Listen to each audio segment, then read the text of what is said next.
Bem-vindos a mais uma entrevista da nossa revista Conteúdo Compartilhado da Consulpass. Hoje, junto com o nosso parceiro Caco da Mota, teremos aí o prazer de conversar com Silvia Greco. Silvia irá compartilhar conosco um pouco de sua trajetória e falar sobre o tema inclusão social. Seja muito bem-vinda, Silvia. Muito obrigado por disponibilizar essa agenda para compartilhar esse conteúdo com os nossos leitores. Eu fico agradecida ao convite, Ari, Caco, um prazer estar aqui com vocês. Eu vou fazer a minha autodescrição, que eu sou a Silvia Greco, secretária municipal da pessoa com deficiência da cidade de São Paulo. Sou uma mulher branca, com cabelos castanhos, um pouquinho abaixo do ombro. Estou usando um óculos, um colarzinho de pérola, uma blusa preta com um detalhe em branco, um anel dourado. E atrás de mim, nós temos 2 quadros, um com fundo azul, outro com fundo vermelho. Mais uma vez, eu agradeço ao convite poder falar de um tema de tamanha relevância, falar sobre inclusão, falar sobre pessoas com deficiência. Muito obrigado, Silvia. Silvia, você ficou conhecida e muito conhecida, a gente percebe isso no mundo inteiro, né? Por sua dedicação de narrar jogos de futebol para o seu filho, o Nicolas. Você pode compartilhar com a gente como foi essa sua trajetória, desde lá os jogos do Palmeiras, principalmente o jogo Corinthians e Palmeiras, né? E até a sua hoje contribuição na Secretaria Municipal da Pessoa Deficiente de São Paulo. Pode compartilhar com a gente, por favor?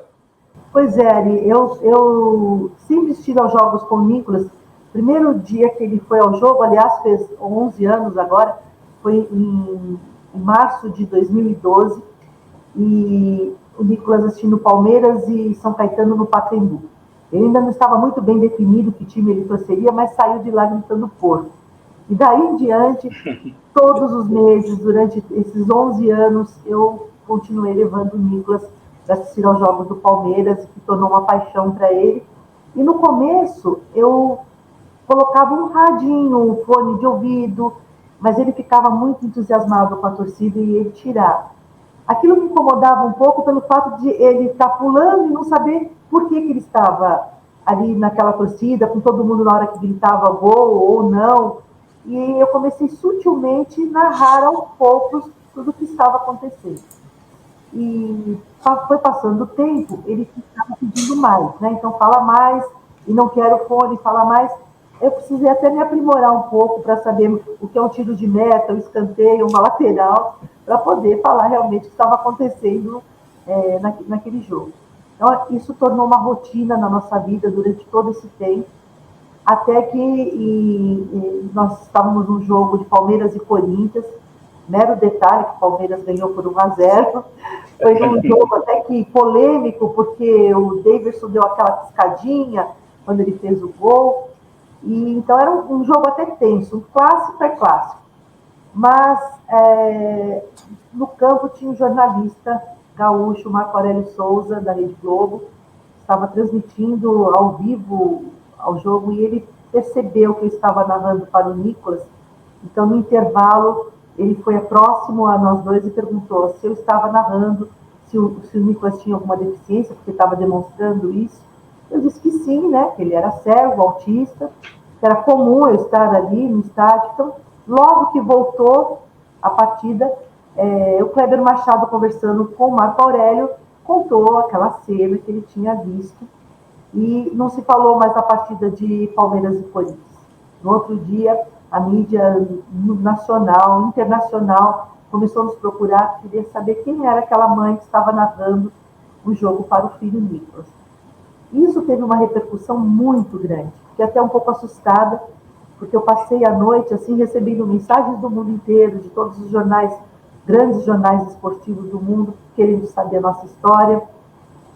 E depois disso, ela não teve mais isso. Eu achei até que fosse uma coisa que teria um começo e fim muito rápido, mas não, teve uma repercussão tão grande que depois de 2 anos nós viemos a receber o título como o maior torcedor do mundo pela FIFA, que tem uma categoria de torcedor, e aí ganhamos o prêmio da FIFA. E eu digo que é graças ao Marco Aurélio que ele nos viu como o Nicolas nos vê, com o coração. Silvia, que coisa fantástica, que história bonita. Eu que sou do meio de futebol, sou colega, amigo, pessoal do Marco Aurélio Souza. A gente começou aqui em Florianópolis, de onde eu estou falando, a gente trabalhou juntos aqui e dividimos tantas histórias. E ele me contou também os bastidores do sentimento, da emoção dele de como repórter, de ver aquela situação e conseguir descrever isso. E ele também não imaginava a repercussão que daria. Eu vou tentar, de certa forma, também aprendendo com a senhora a questão da descrição, né? Eu sou um careca de óculos, homem branco, estou com a barba um pouco rala, que é um estilo novo que a gente costuma utilizar, uma camiseta cor marrom, assim, um chocolate meio claro, e atrás uma parede branca aqui com alguma decoração de plantas e um quadro que não aparece muito, mas é um quadro meio Grenal, assim, metade vermelho, metade azul, que já foi utilizado para muitas lives que fiz de futebol, que a gente sabe que pode ser dividida. Mas acho interessante de que forma isso, essa visibilidade, essa viralização do fato, aprimorou ainda mais, deu maiores ferramentas e possibilidades da bandeira da causa social, que é a acessibilidade, a inclusão, a questão do autista, da pessoa com deficiência visual, até chegar a uma secretaria. Isso era uma trajetória natural ou esse momento com o prêmio da FIFA que deu essa visibilidade para a senhora poder ser uma bandeira, uma líder nesse processo hoje? Desde o momento que o Nicolas nasceu no meu coração, Nicolas, eu tenho 2 filhos, a Marjorie e o Nicolas, a Marjorie filha biológica e o Nicolas, filho nascido do coração. Embora eu não goste de rotular, porque ambos são filhos, o amor é o mesmo, mas desde a vinda do Nicolas na nossa vida, com deficiência, eu já comecei a trabalhar mesmo com a causa e participei em várias discussões da elaboração da Lei Brasileira de Inclusão. Já havia trabalhado nessa secretaria, que hoje eu sou secretária, em 2 gestões como assessora, então eu estava envolvida diretamente na causa, lógico, com uma bandeira pensando nos direitos do meu filho, então, como uma mãe que luta muito pelos direitos do seu filho com deficiência. Mas eu não tenho dúvida de que também chegar a este cargo, depois da visibilidade, ele foi um facilitador para poder assumir essa cadeira, mas, por outro lado, também uma responsabilidade muito maior, porque aí não é só a gestora, é a mãe, e aí as coisas se complementam, mas também aumenta muito a responsabilidade de assumir um cargo público, trabalhando com políticas públicas, aquilo que eu sempre lutei, hoje estou aqui sentada para poder resolver muitos problemas de uma cidade como São Paulo, com desafios gigantescos, mas com a vontade de fazer, eu acredito que seja ainda bem maior. Muito bom. E aproveitando, fazendo um gancho, Silvia, como você enxerga, né, a inclusão social de pessoas com deficiência no Brasil? Em que passo a gente está, né? Quanto que você acredita que a gente precisa evoluir na tua percepção, assim, falando desse tema de inclusão social no nosso país? Você trabalhando já e tendo um cargo público também aí e levantando essa bandeira aí para trazer os seguidores, para que se mude a cultura, né, e se tenha aí maior adesão a isso. Você falou tudo, mudar a cultura, né? Quando eu olho para trás, eu vejo que nós conquistamos muito já. Mas também quando eu olho para frente, eu percebo que ainda nós temos muito para conquistar. E mudar mesmo uma questão cultural, as pessoas se preocupam muito quando falam, por exemplo, de acessibilidade. O que vem na imagem, na cabeça das pessoas, é falar de uma acessibilidade arquitetônica. Precisa de calçada, precisa de rampa, precisa de banheiro acessível, e que é extremamente importante. Mas não é só isso, né? A acessibilidade vai muito além. Acessibilidade comunicacional, atitudinal, hoje a questão digital, que são ferramentas importantíssimas para inserir as pessoas na sociedade, a questão de empregabilidade, que nós temos cotas para serem cumpridas, mas a gente quer muito que não seja mais uma obrigação, e sim uma oportunidade igual a todas as pessoas. E quando eu falo de pessoas, eu acho que é um termo muito especial de a gente dizer, porque pessoa com deficiência. A pessoa vem antes da deficiência, sujeito de direitos, então não pode ter dó, piedade, ai, coitadinho. Não, tem que dar respeito e oportunidade para essas pessoas. Então, eu enxergo que nós conquistamos muito, mas temos muito a conquistar. Ainda temos aquela cultura que a pessoa para na vaga da pessoa com deficiência, dizendo que é só um minutinho, que aquele minutinho ela pode ser um transtorno para aquela pessoa que precisa estacionar o carro. Tem que mudar culturalmente, não só a questão de políticas públicas, mas a sociedade, de um modo geral, de ter respeito e dar oportunidade igual para as pessoas com deficiência. Antigamente, as famílias ficavam um pouco escondidas, eles não apareciam tanto. Tanto é que eu acho que essa foi uma surpresa quando eu narrava os jogos lá no estádio do Nicolas. Porque o Nicolas nunca sofreu preconceito, porém, quando deu toda essa repercussão, muitos diziam assim, não é mais fácil em casa, TV, radinho, fone de ouvido? Não, eu não estou procurando o que é mais fácil. Estou procurando aquilo que deixa o meu filho feliz e ele esteja incluído na sociedade. Então, uma união de esforços para que a gente torne, assim, no Brasil, a questão da inclusão, porque a inclusão não precisaria ser um adjetivo, teria que ser um direito já natural da pessoa, né? Não tem que dizer assim, eu tenho que incluir. Ela deveria ser incluída naturalmente. Então, a nossa luta, a nossa bandeira continua firme e forte para que a gente possa conquistar mais direitos e não perder já os direitos conquistados também, né? Pois é, na prática, o que tem acontecido assim de políticas públicas de evolução, talvez alguns exemplos, eu vejo assim que não que tenha que ter uma parte da gente deveria ter essa consciência cultural, e essa transformação é muito difícil. Eu mudei muito depois que tive uma parceria, eu tenho uma parceria com a Camila Monteiro, um canal do YouTube, que ela é deficiente visual. E a gente criou o desafio de gravar da mesma forma que nós estamos gravando aqui com ela. Eu gravo com ela e faço a direção. E aí é que eu cheguei à conclusão, não sei se a senhora concorda, de que essa palavra inclusão é que as pessoas com deficiência têm que estar incluídas, mas nós, não deficientes, estamos excluídos. Nós é que estamos excluídos da realidade deles. E por isso que a gente deveria se incluir na deles também. Esse lado, são duas vias. Então, na prática, o que eu vejo, porque existe muito assim, por exemplo, o ESG ambiental, vou pegar um exemplo. É só plantar tantas árvores que a empresa está colaborando, mas isso é um processo automático, claro que é legal. Mas ela está plantando as árvores porque ela quer o melhor do ambiente ou só para ter a cota que ela faz do ambiental? Eu vejo isso muito assim, tem muita coisa que é pronta, pacotes que as empresas fazem. Como é que na política pública isso está acontecendo, com transformação, processos educacionais e culturais? Eu sei que eu me alonguei, mas era para contextualizar nessa questão que eu vejo que é muito mais de vontade das pessoas, educação, do que só processos assim, nichados, fechados, né? Mais pragmáticos, digamos assim.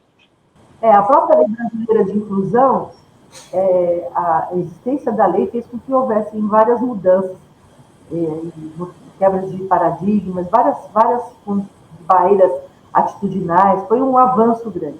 Agora, as políticas públicas, elas precisam ser mais efetivas.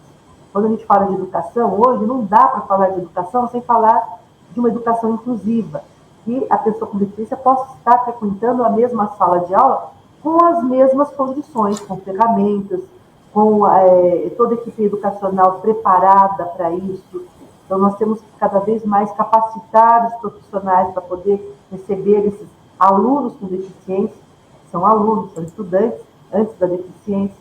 Então, hoje, nós temos ferramentas legais para proporcionar, mas nem sempre o fato de existir uma lei significa que ela está sendo respeitada e executada. Então, por isso que cabe a nós, como políticas públicas, cada vez mais cobrar e fazer com que isso seja efetivamente uma inclusão. A nossa secretaria, por exemplo, aqui em São Paulo, é uma secretaria meio. Ela é uma secretaria que trabalha com todas as demais secretarias. Então, não temos serviços específicos, temos orçamento específico, mas temos serviços que a gente trabalha em comum com todas. Não dá para falar, por exemplo, em cultura, se não pensar na pessoa com deficiência no palco, na plateia. Todos precisam estar no mesmo direito. Então, eu acho que a Lei Brasileira de Inclusão foi um avanço. Eu percebo aqui na cidade de São Paulo que ela serve de referência para muitas outras cidades e até estados que vêm até nós para poder aprender um pouco, porque aqui começou bem antes. Antes de existir a secretaria, por exemplo, já existia há 30 anos atrás, na cidade de São Paulo, uma comissão permanente de acessibilidade que discutia a questão da acessibilidade na cidade. Depois aconteceu a criação da secretaria, selos de acessibilidade arquitetônica, digital. Nós estamos assim um passo à frente em muitas questões. Então, que sirva de exemplo para que outras cidades possam buscar aqui com a gente a nossa expertise e implementar em todo o país. E eu fico imaginando, né, se uma cidade como São Paulo tem dificuldades, imagine em regiões aí que a própria questão de acessibilidade arquitetônica deve ser nula, não tem, né? E o direito de ir e vir, uma cadeira de roda, ou até para adquirir essa cadeira de roda no sistema público, que tem essa dificuldade também. Então, tem que pensar no geral. Muito bom o que você falou. É uma via de mão dupla. Tem que pensar assim. É você também se sentir incluído na questão da pessoa com deficiência. Para mim, até fica mais fácil, porque no meu dia a dia eu convivo. Claro. Digo para você, Capo e Ari, que eu aprendo muito mais com o Nicolas, mas muito mais do que ele ensina. Diariamente é um aprendizado, tanto na questão da deficiência dele visual, como o autismo, que são duas deficiências totalmente diferentes, mas que no dia a dia elas acabam se complementando, porque ele precisou aprender a conviver com as duas deficiências, e eu aprendo todos os dias com ele em várias questões.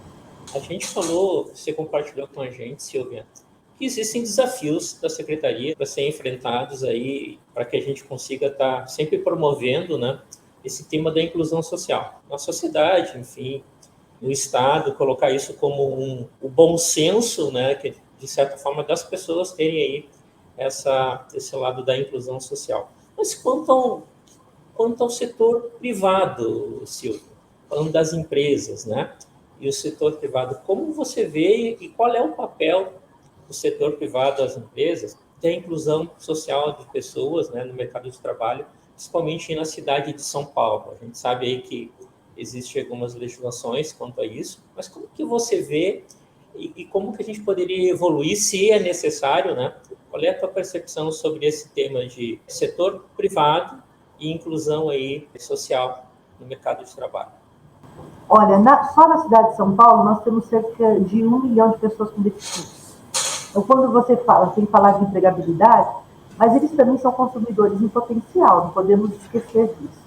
Então, quando uma empresa investe também em ferramentas para que esse consumidor possa comprar o seu produto, frequentar, por exemplo, um restaurante, um teatro, então isso também traz, economicamente falando, um número grande de pessoas que, se tivéssemos esse olhar e investissem nisso, a gente tem um grande número de pessoas consumidoras. E as empresas, elas têm que pensar que não é simplesmente fazer uma rampinha ou ter um banheiro acessível e para receber o funcionário. Como eu disse no início, a acessibilidade é muito mais que isso. Atitudinal é se colocar também no lugar do outro, comunicacional, saber como... eu contrato uma pessoa com deficiência auditiva. Qual vai ser esse relacionamento com ela? Temos várias ferramentas hoje, ferramentas importantes que possam, tecnologia assistiva, que possam trabalhar com que exista essa proximidade.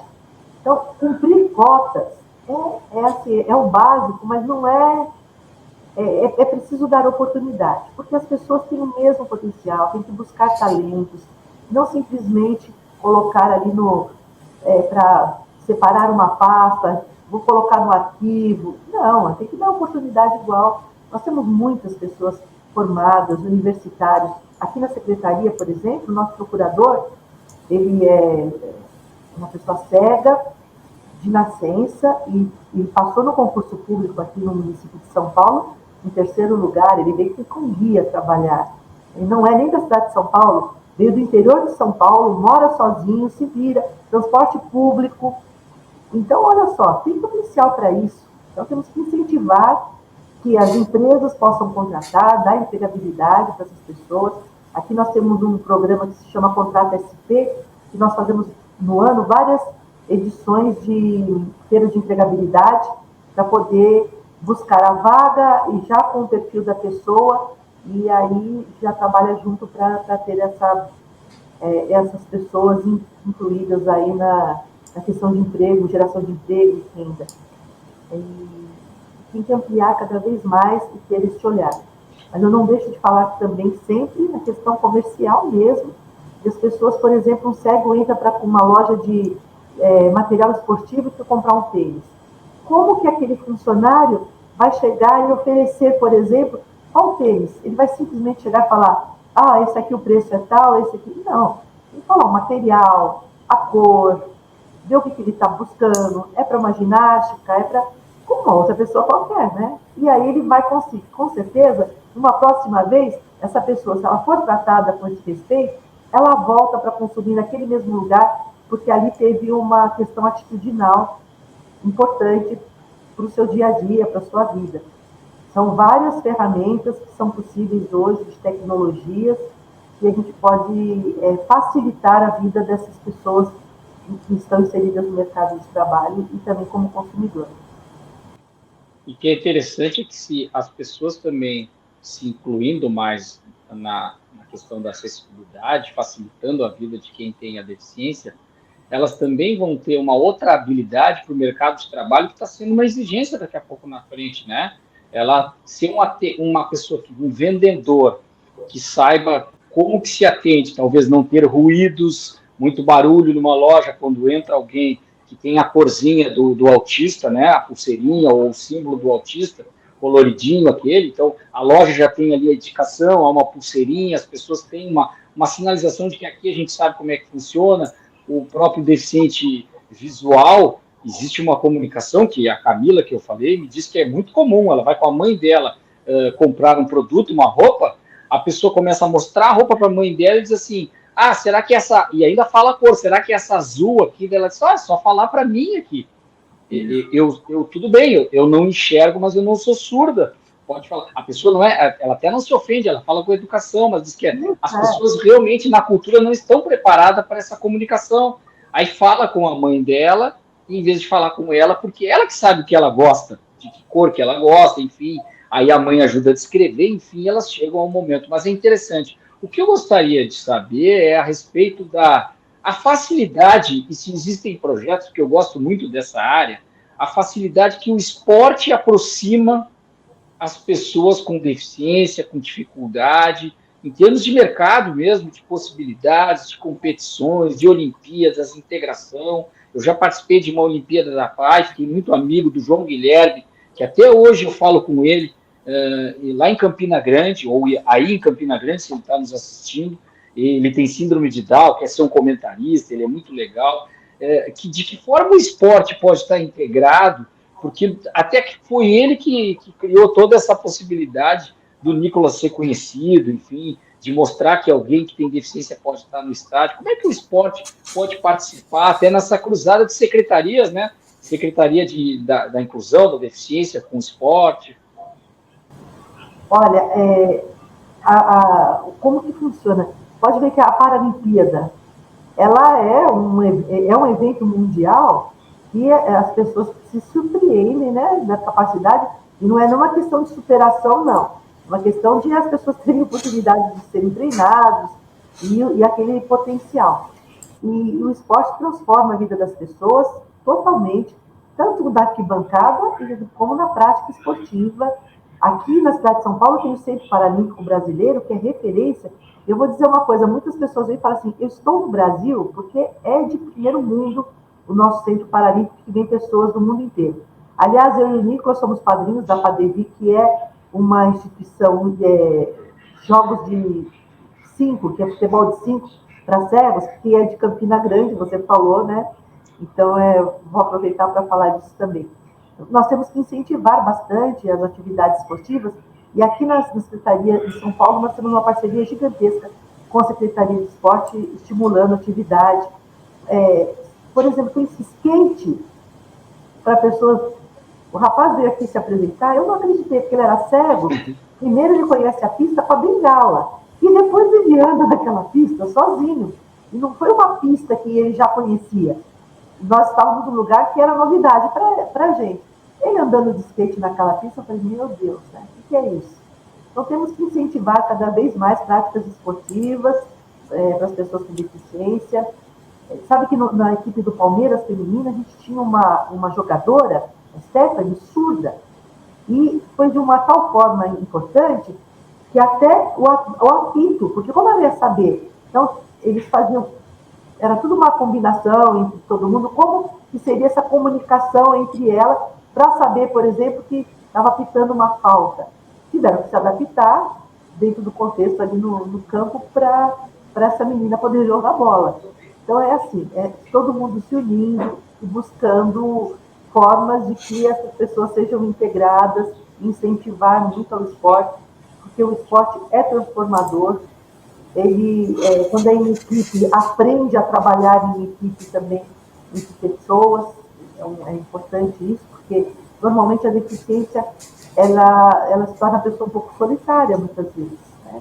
Principalmente, como eu disse, com aquelas famílias que acabam deixando a pessoa com deficiência, seu filho, por N razões, diversas razões, dentro de casa, você tem que colocar para a rua. Então, assim como eu disse que na cultura a gente precisa das pessoas com deficiência no palco, na plateia, eu digo que no esporte também, na arquibancada e nas quadras, é muito importante a gente incentivar políticas públicas na área esportiva e que também vamos buscar, com certeza, talentos que vai trazer cada vez mais medalhas para a gente aí nas Paralimpíadas. O Brasil é um sucesso, né? Tem referência também nas Paralimpíadas, mais do que nas Olimpíadas. É uma coisa, né, Ari, que poderia ter nas empresas também, uma espécie de uma... Tem muitos jogos de empresas, eventos de empresas que podiam ter a inclusão, né, Ari? Seria interessante fazer eventos assim, com inclusão. Eu lembro que em empresas que trabalhei tinha o dia da família, mas podia ter o dia da família com deficiência. Então, sempre tem alguém da família, ou se não tem da família, é um vizinho, alguém vai levar ele a conhecer a empresa, como é que funciona o processo. Isso é uma maneira de incluir, seria interessante, né, Ari? Sim, e assim, como a própria Silvia falou, é uma mudança de cultura. Eu acho que esse é o ponto, né? Então, é uma mudança de cultura, e a Silvia trouxe essa bandeira aí, eu acho que dando notória para o mundo inteiro, com a narração, que ela mesma imaginava que a repercussão não ia ser desse tamanho, né, Silvia? Mas, assim, a gente fica aí muito, muito lisonjeado em ter você aqui conversando com a gente sobre esse tema aqui, que é emocionante, né? Quem teve a oportunidade de assistir, né, nos canais do YouTube, um pouco dessa história, ela é emocionante mesmo, é de bater o coração muito forte. Aí, um padrão FIFA é padrão FIFA, viu? Porque chegar lá naquele prêmio, assim, nos meus maiores, melhores sonhos, eu nunca imaginei chegar na Itália e apresentar para o Nicolas tantas as celebridades aí da... Jogadores, exatamente. Quem ele conheceu, Silvio?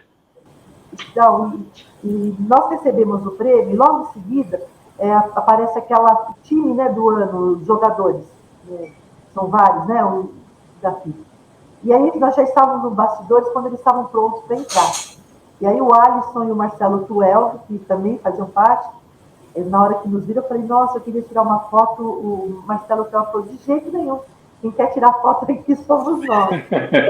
Então imagina, né? A hora que o Messi chega perto, Messi é Messi, não tem jeito de ser diferente, né? Dá uma emoção muito grande. E o meu filho vivenciar aquilo, nossa, lógico que eu fiquei muito feliz, mas a emoção, ver a emoção do meu filho, isso não tem preço. Devo essa ao Marco Aurélio pro resto da minha vida, porque graças a ele nós chegamos até lá. E aqui na hora do discurso também, muitas pessoas falam, né, como que eu me expressei.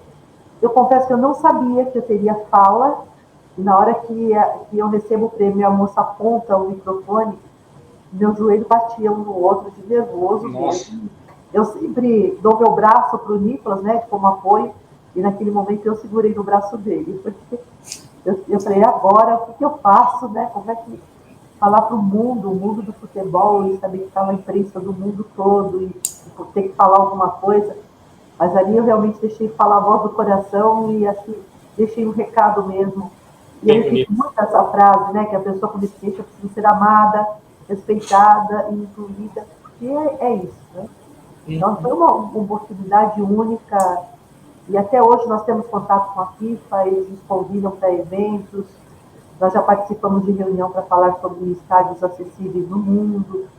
Então, ainda continua a nossa história, né, reverberando assim no mundo inteiro para a gente falar sobre a causa. Isso é o mais legal, mais importante. O prêmio Puskás desse ano foi de um jogador que perdeu, teve a perna amputada e fez um gol de bicicleta com a muleta, né? E aí já tem a inclusão também no prêmio Puskás, que é o gol mais bonito da temporada, passando à frente de golaços até do Brasil, inclusive do Richarlison, aquele da Copa, mas que tem esse caráter da inclusão que é muito legal. O futebol de amputados aqui na cidade de São Paulo é muito interessante. Tem equipe aqui na cidade e é o máximo. Eu gostei muito de saber que ele ganhou aquele prêmio, a premiação foi dada para ele. Quando todo mundo imaginava qualquer outro, né? De repente, é isso. Muito legal. A gente está, nosso papo aqui, se a gente dá vontade de ficar 1 hora conversando ouvir um pouco dessa história aí que é maravilhosa da Sílvia. Mas, Sílvia, qual seria a mensagem que você gostaria de deixar para as pessoas que estão nos assistindo e estão interessadas em promover aí a inclusão social na sua sociedade, na sua cidade, na sua comunidade? Qual é a mensagem aí que você gostaria, nesse momento, de estar compartilhando com essas pessoas? Aí, quando eu disse que eu aprendo muito mais com meu filho do que eu ensino, isso é uma realidade. E na época da pandemia aconteceu um fato muito marcante para mim e que eu aprendi muito. Eu acho que isso é uma mensagem que eu gosto muito de contar para as pessoas. E houve aquele caso de racismo com o George Floyd, na época que nós estávamos confinados aí na pandemia. E o Nicolas é muito atento a tudo que ele ouve, que assiste, em questão de reportagem, e aí ele me questionou o que estava acontecendo, sobre do que se tratava.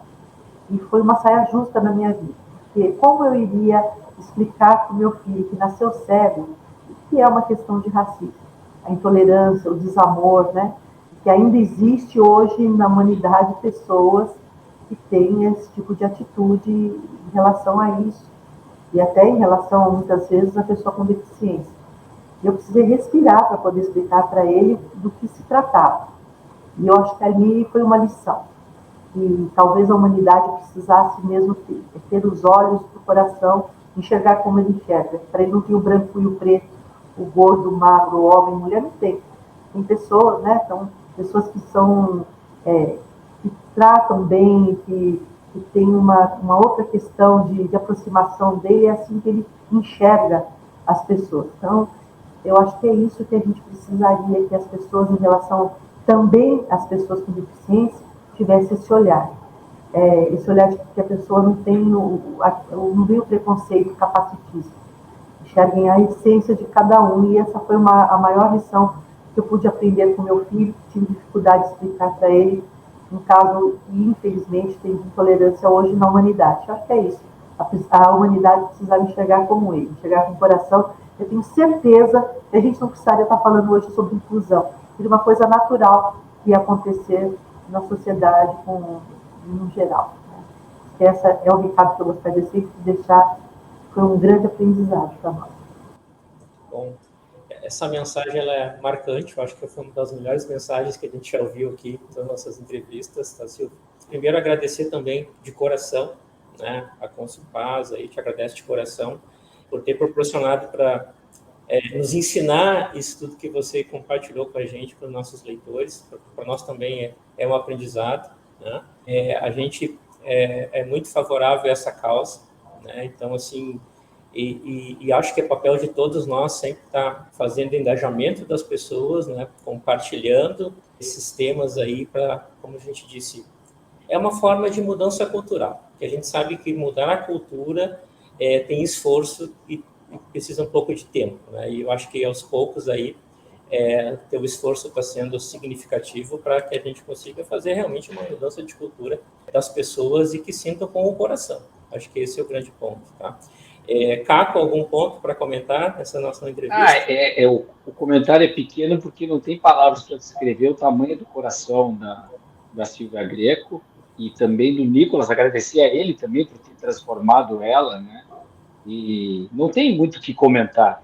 Por si só, o recado final dela diz tudo e, com certeza, Ari, pegasse bem o ponto, fizesse um ótimo resumo, talvez tenha sido o recado final, o maior de todos os tempos, assim, em termos de humanidade e exemplo de vida que a gente teve aqui nas entrevistas da Consulpass, pelo menos de todas que acompanhei até aqui. Muito obrigado, Silvia, Nicolas, foi muito legal.